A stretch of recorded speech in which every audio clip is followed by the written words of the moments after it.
Hello Kajosa, this is David Chin here in China. And for today's video, that was a Sunday ganap. And maaga nga kami nag-prepare kasi yung uncle ng husband ko is maagang tumawag.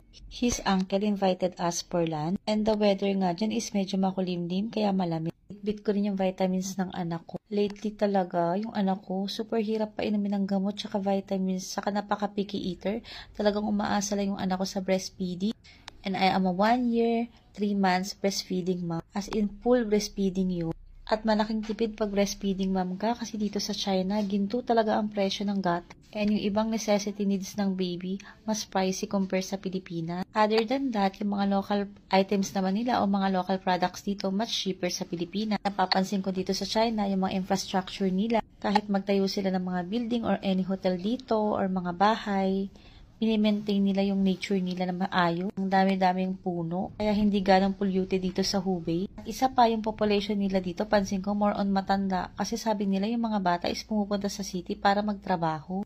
Mga oras nga na ito, nagugutom na talaga ako. Gusto ko nang kumain at nanginginig na ako sa gutom. Kasi ba naman, ang aga namin umalis, hindi man lang ako nakapag-breakfast. Puti na lang talaga maganda yung tanawin, nakakawala ng gutom, tsaka ng lungkot. Namimiss ko din kasi talaga ang Pilipinas. At ayan nga, may nadaanan kaming mga halaman dito. Kulay ng sunflower, pero alam nyo, gulay din yan, nakakain yan dito sa China. Nakalimutan ko lang kung anong tawag dyan.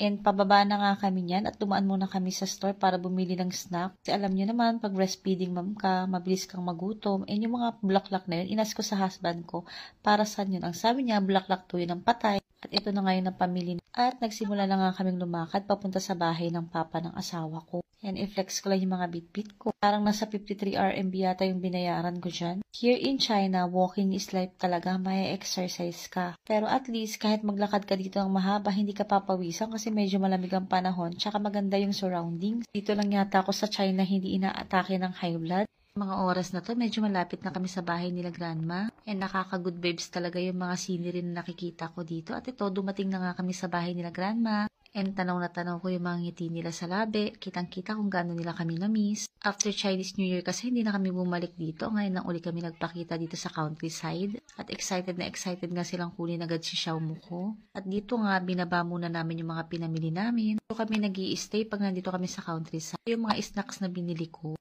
Mostly sa snacks na binili ko ay mga bread tsaka kutkutin. Yan yung mga favorite snacks ko dito sa China. And i-flex ko na rin itong na-order ko sa Taobao. Lately talaga na-addict ako sa brown. Ewan ko ba, gandang-ganda ako sa kulay brown. Ito yung bahay ni grandma na very oldies na. Minsan nga iniisip ko baka may mumu. Charot! And ayan nga, nagsimula na ulit kami maglakad papunta sa bahay ni uncle. Walking distance lang naman galing sa bahay ni grandma.